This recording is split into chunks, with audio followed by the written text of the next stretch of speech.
Uma pessoa diz que ficou grávida um pouco antes de vir aqui pela primeira vez. E que nesse período, depois que ficou grávida, ela sonhou que foi submetida a 2 cirurgias na altura do útero em comunidades espirituais. E ela gostaria de saber qual foi o significado destes sonhos. Bem, esta pessoa poderia ter um aparato reprodutivo compatível com uma alma que deveria nascer através dela.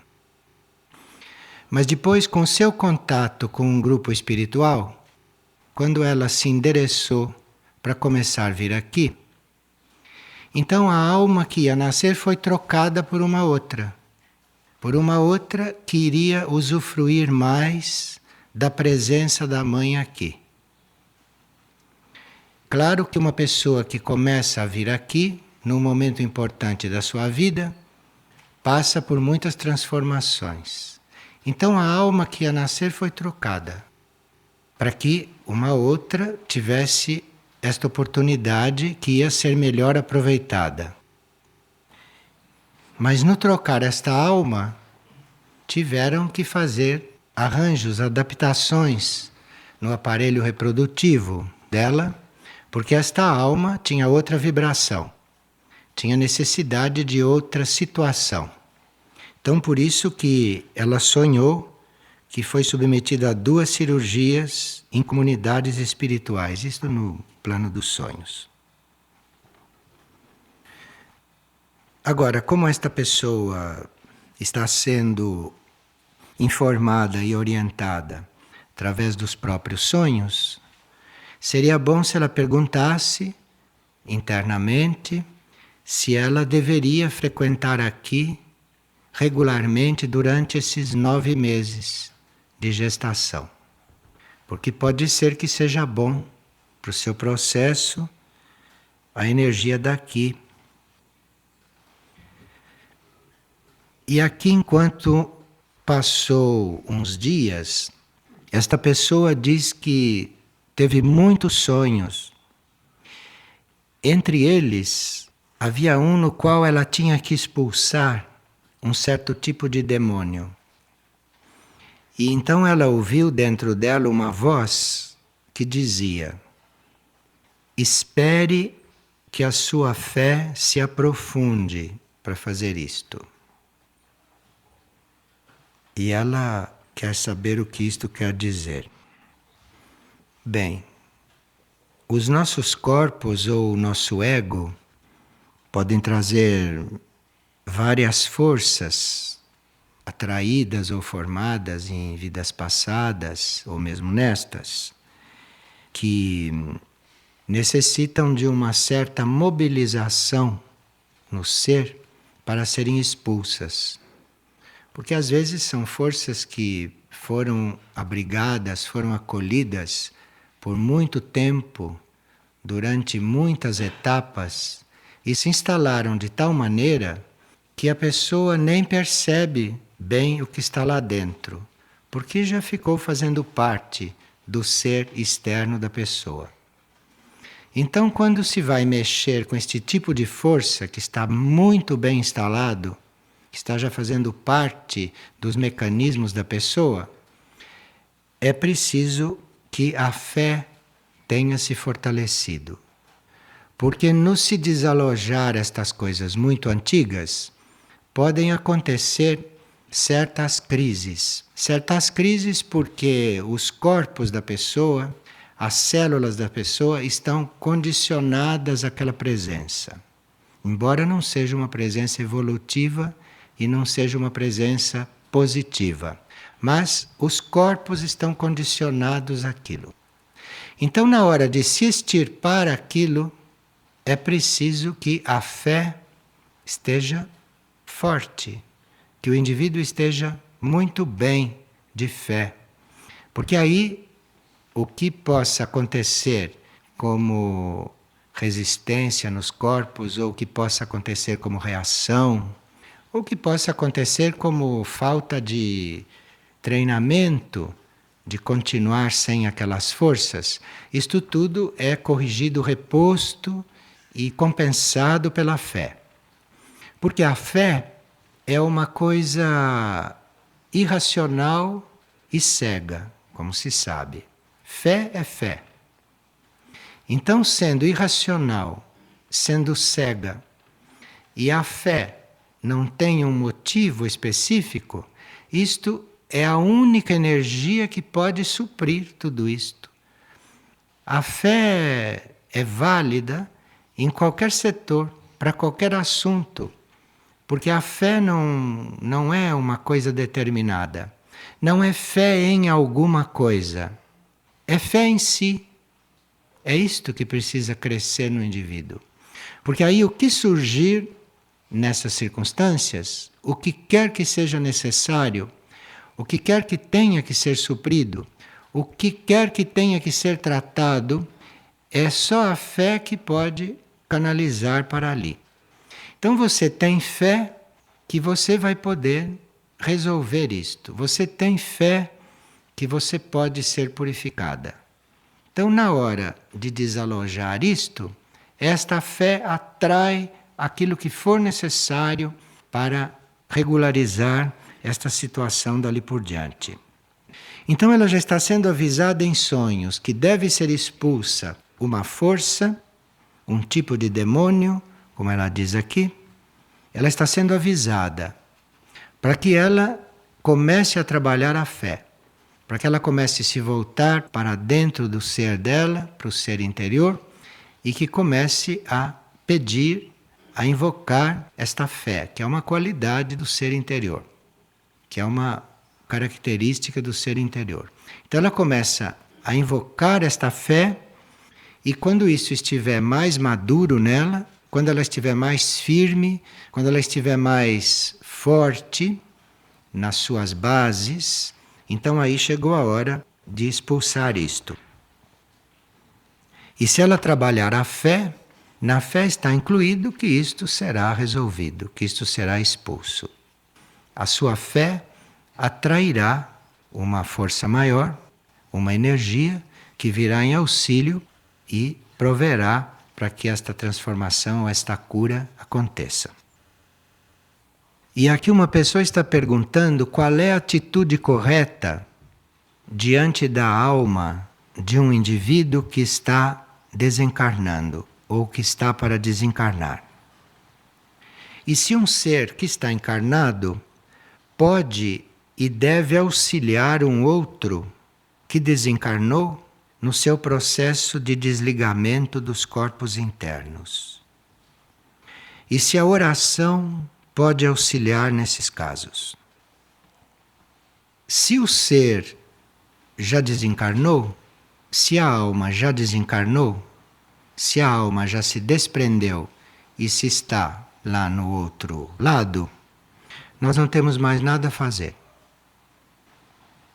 Um grande instrutor dizia que quando um ser acaba de desencarnar, acaba de se liberar, nós devemos esquecê-lo.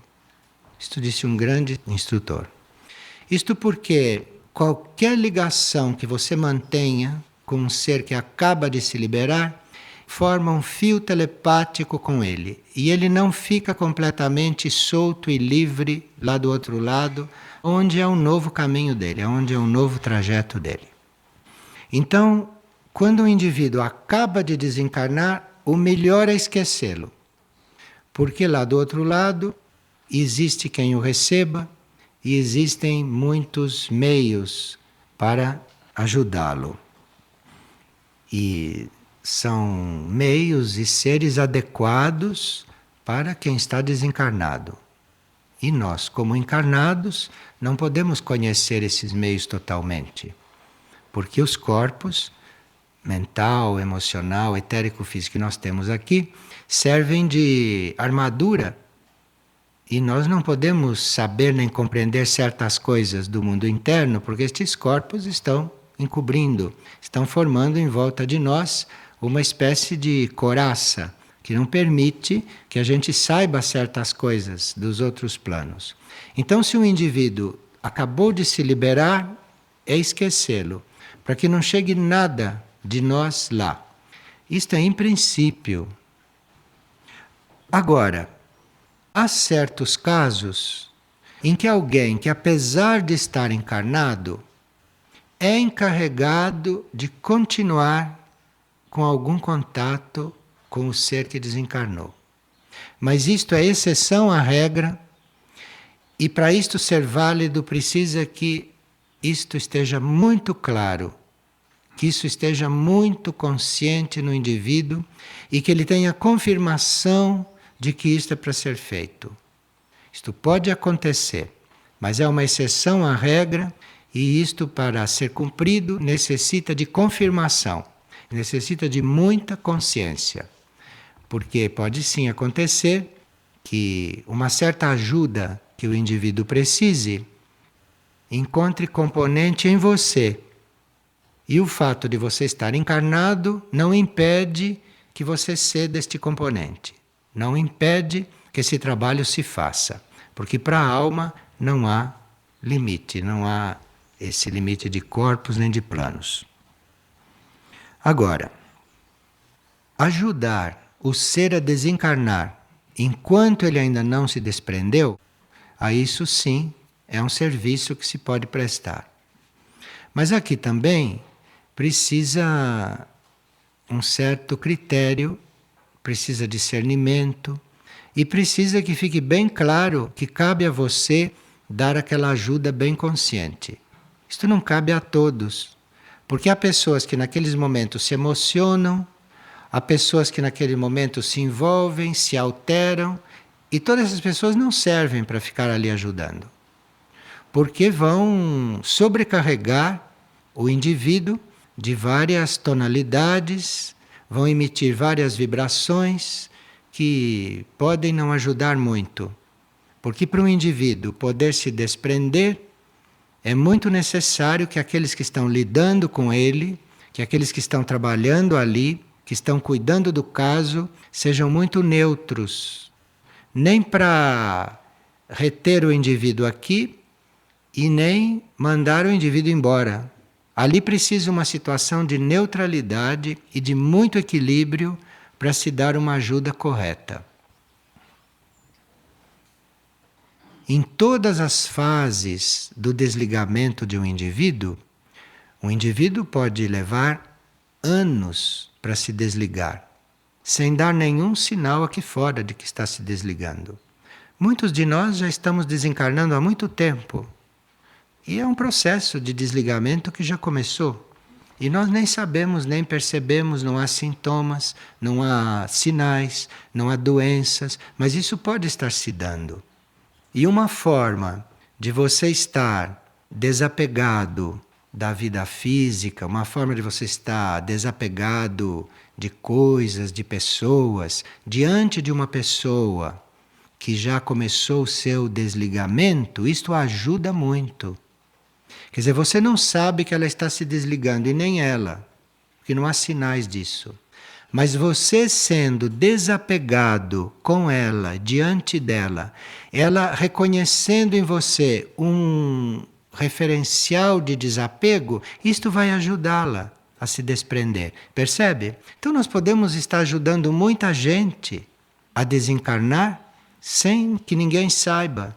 Basta que nós estejamos desapegados, que nós sejamos livres, tanto de estar aqui quanto de partir. Se nós somos assim e se estamos no meio das pessoas, todos aqueles que estão já na linha da partida vão usufruir dessa emanação, disto que nós estamos irradiando. Então nós podemos estar ajudando quem está desencarnando a todo momento, sendo desapegados, não tendo apegos pelos nossos corpos, pelas coisas do mundo, pelas coisas materiais. Então com isso nós estamos irradiando esse desapego e estamos ajudando ali, ocultamente. Estamos ajudando o outro a se desprender. Pode chegar um momento neste processo que fique evidente para todos e para a própria pessoa que ele deve se preparar para desencarnar. Ou ele está com alguma doença que vai levá-lo a isto, ou ele pode ter um sinal, ou ele pode ter uma premonição, enfim, pode haver algum sinal de que está chegando a hora de uma certa transição. Então, a partir daí, nós podemos ajudar bem especificamente o indivíduo a prepará-lo para partir se ele não está preparado, ou se ele está preparado, ouvi-lo, compreendê-lo, ajudá-lo a desenvolver aquele tema, liberá-lo de coisas que ele possa ter em conjunto conosco ou coligadas conosco, e liberando o indivíduo daquilo, ajudando o indivíduo a resolver coisas que ele não deixou resolvidas, que não são só coisas íntimas, podem ser também coisas materiais, coisas externas, certas tarefas que o indivíduo não cumpriu completamente. Pode-se ajudar a que estas coisas se cumpram de alguma forma. E se o nosso trabalho é esse com o indivíduo, fica tudo muito claro. E nós sabemos, naqueles momentos, como ajudar e como proporcionar ao indivíduo, eventualmente, algum meio para que ele possa resolver certas coisas e deixá-las aqui resolvidas. Isso tudo em benefício dele se liberar completamente e dele poder fazer o caminho que ele tiver que fazer lá no outro plano. Os egípcios conheciam muito bem esse processo e fazia parte de todo o processo científico e de todo o processo religioso no Egito, fazia parte esta técnica de se desencarnar. E no Egito então havia sacerdotes que conheciam isto e que começavam a ajudar uma pessoa na hora que ele entrava já nos seus ritmos finais, nessa transição. E muitos que viveram no Egito, muitos que participaram destas religiões, eu não estou me referindo a qualquer religião antiga, não, porque muitas religiões antigas eram imbuídas de superstições e de coisas erradas. Eu estou falando da religião do Egito do tempo das primeiras dinastias e não depois. Então, quem estava lá tem já estas coisas dentro preparadas. Tem isso mais do que pronto. Mas depois, sabe, sendo transmigrado aqui para o Ocidente, começando uma série de encarnações aqui no Ocidente, essas coisas vão ficando soterradas, porque aqui são outros raios, são outros sistemas. Então aqui, todos nós que já tivemos no Oriente algumas encarnações, como quase todos nós temos isto mais preparado do que pensamos.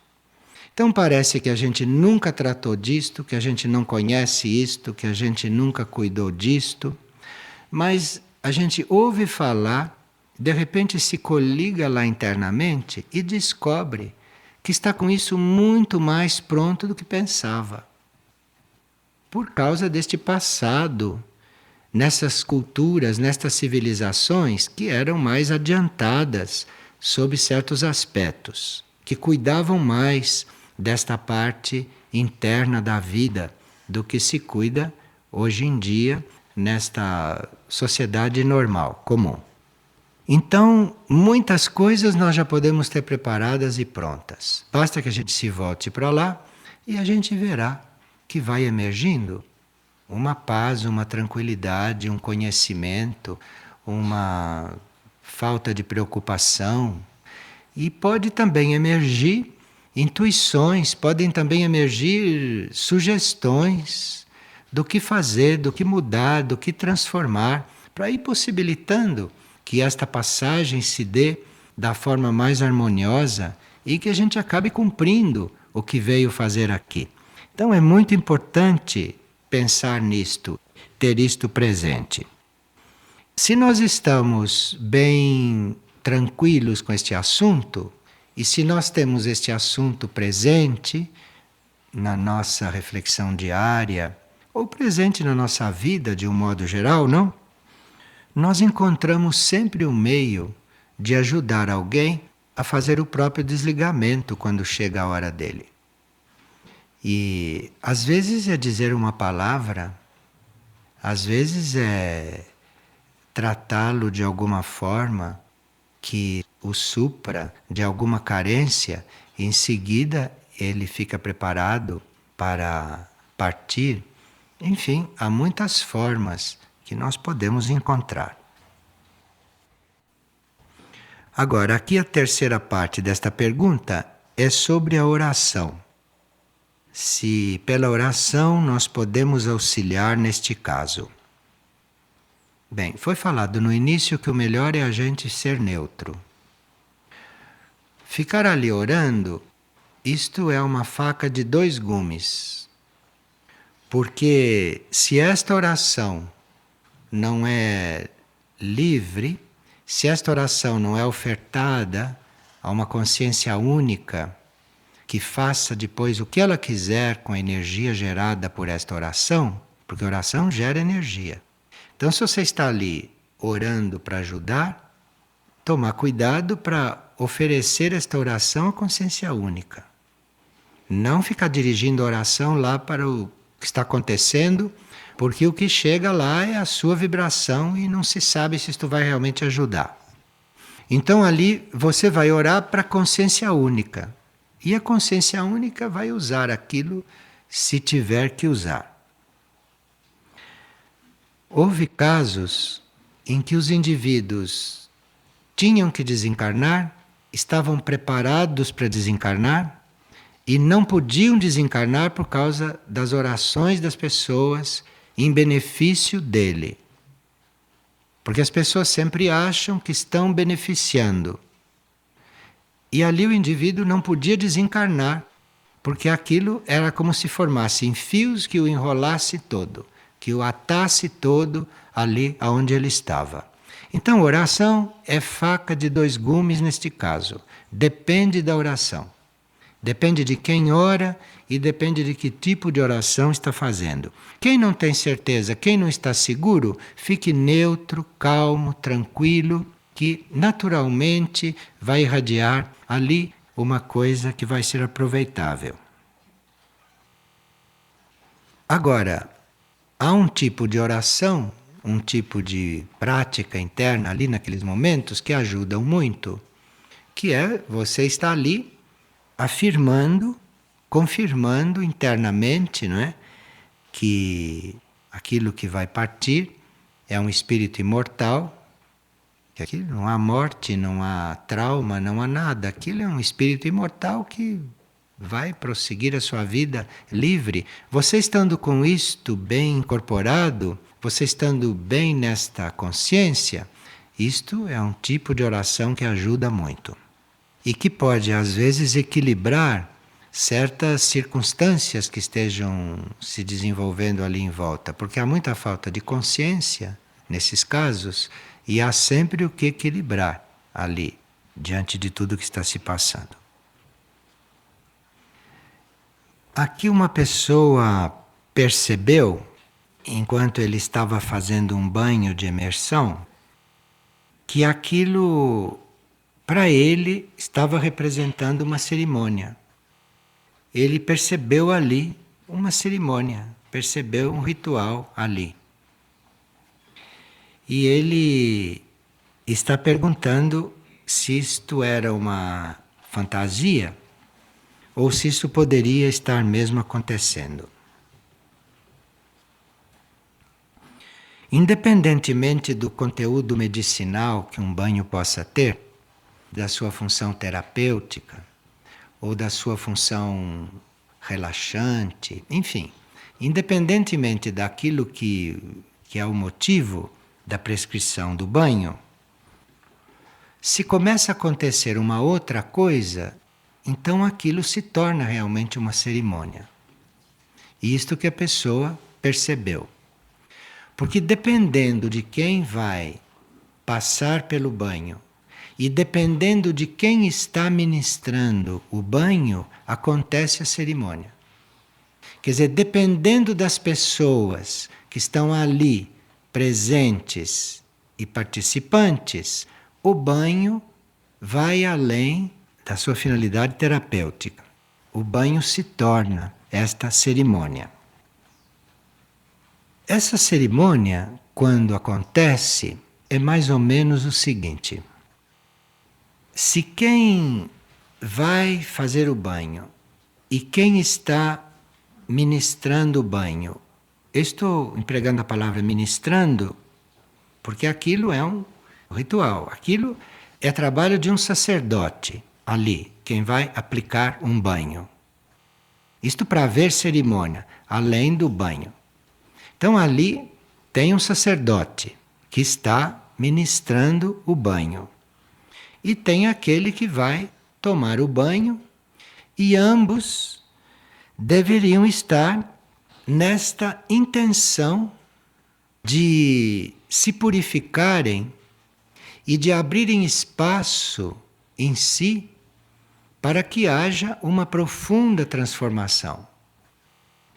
Se quem vai receber o banho e quem está ministrando o banho está nesta atitude, então a água como elemento, a água como elemento líquido, tem condições de absorver energia que normalmente não estaria ali, mas dada esta intenção e este ritual, esta cerimônia, a água começa a absorver energias que não podem entrar diretamente no corpo da pessoa. Porque precisam de um elemento como a água, que é mais permeável. Na água, estas energias penetram, mas no corpo diretamente não penetram. Então, essas energias penetram na água e, através da água, o etérico do indivíduo absorve essas energias, já passadas por todos os elementos deste líquido. Então, isto é uma parte da cerimônia. Isto é entre a energia, a água e o etérico do indivíduo. Agora, entre a água e o indivíduo, tirando a energia agora, a energia está fazendo o seu trabalho, lá no outro circuito. Entre a água e o indivíduo, a água está absorvendo do indivíduo tudo que é possível absorver de vibração grosseira, de vibração densa, de vibração terra. De terra, porque o corpo físico é muito mais denso, é muito mais grosseiro do que a água. A terra é muito mais densa do que a água. Então, a outra parte da cerimônia, que começa logo que o indivíduo entra na água, é isto da água começar a absorver dele, a retirar dele aquilo que poderia criar um obstáculo para que a outra energia entrasse e para que a outra energia pudesse ali estar trabalhando o indivíduo. Então, o indivíduo que está ali recebendo o banho está passando por este processo. E quem está ministrando o banho está catalisando tudo isto, está mantendo tudo isto unido ali, sem que uma parte da cerimônia invada a outra parte, sem que uma parte fique mais intensa do que a outra. Porque se uma destas partes ficar mais intensa do que a outra, quem está ali recebendo o banho pode ter alguma reação etérica física ou até emocional, dependendo do caso. Então, quem está ministrando o banho, aquele sacerdote, aquele está ali realmente catalisando tudo aquilo e mantendo tudo aquilo em equilíbrio. De forma que ele, em direto contato com a energia que está agindo ali, ele em harmonia com a energia que está trabalhando ali, ele vai regulando aquelas duas partes da cerimônia. Ele vai regulando de forma que quando se chegue no fim do banho, estas coisas aconteceram muito harmoniosamente. Isto é, foram absorvidas todas as forças que podiam ser absorvidas e o espaço que se abriu no indivíduo foi totalmente preenchido pela energia sutil que ele antes não podia receber. Então ali a habilidade do sacerdote está nesse trabalho entre essas duas cerimônias de não deixar que nenhum espaço fique vazio dentro do indivíduo. Que nenhum espaço fique vazio, porque isto pode causar um mal-estar circulatório, pode causar um mal-estar respiratório, pode causar várias coisas ali. Se não houver equilíbrio entre aquilo que é extraído e aquilo que é colocado. E isto também tem um ritmo que não é igual para todos os indivíduos. Então, para alguns indivíduos, isto pode ser feito em poucos minutos, em 10 minutos, em 15 minutos. Alguns precisam de 1 hora. E isto é o sacerdote que está sabendo como é, qual é o tempo de cada um, qual é a temperatura da água, como manter a temperatura da água. E isto o sacerdote deve saber. Aquilo são os meios que ele tem para manter aquilo tudo ordenado e catalisado. O conteúdo medicinal do banho é óbvio que está incluído nisto tudo, mas isto tudo pode acontecer também, obviamente, talvez não precisasse nem dizer, numa água pura ali na banheira, sem nenhum conteúdo medicinal. Então, ali não seria um tratamento normal, ali seria simplesmente uma cerimônia.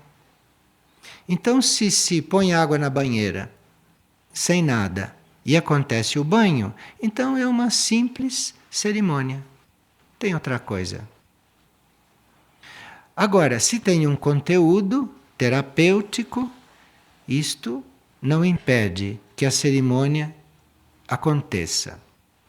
Agora, isto pode acontecer também independentemente de nós termos consciência disto, independentemente da intenção de quem foi tomar o banho, independentemente da consciência que o terapeuta possa ter de tudo isto, isto pode acontecer. Porque nós estamos lidando com uma irmandade, nós estamos lidando com uma hierarquia, e para a irmandade é possível muita coisa. Então, até num banho ou num procedimento aparentemente normal, aparentemente superficial, inconsciente, até numa coisa assim, unicamente prática, unicamente medicinal, pode acontecer uma cerimônia, como acontece em muitas oportunidades. E aí se vê claramente, se percebe o que está presente, se percebe a irmandade presente do outro lado, fazendo tudo o que é possível. Mas nós podemos sim ter mais consciência destas coisas, já que a pergunta foi feita e que alguém percebeu a presença de uma cerimônia ali, nós precisaríamos agora ir conscientizando estas coisas, mesmo porque temos aí até um opúsculo chamado Sacerdotes, né, que é do conhecimento de todos, e sacerdote é algo que todos em essência podem realizar. Então isto para todos pode ser uma indicação interessante para que a gente possa ter consciência das coligações que existem na central de atendência. Com que coisas a central de atendência está coligada e que nós podemos gradualmente, à medida que formos vivendo e servindo, ir descobrindo estas coisas e desenvolvendo a central de atendência no campo sacerdotal, no campo monástico, no campo da irmandade, enfim, nós podemos encontrar todos esses elementos na central de atendência através da consciência sacerdotal. através deste raio, desta energia muito presente aqui em Figueira, através de Antuaque, muito presente aqui em Figueira, como estão aí as terras da Irmandade, para nós podermos ver isto com outra visão e com outra consciência. Então vamos permitir, né, que os banhos todos possam ser uma cerimônia, como esta pessoa aqui andou percebendo.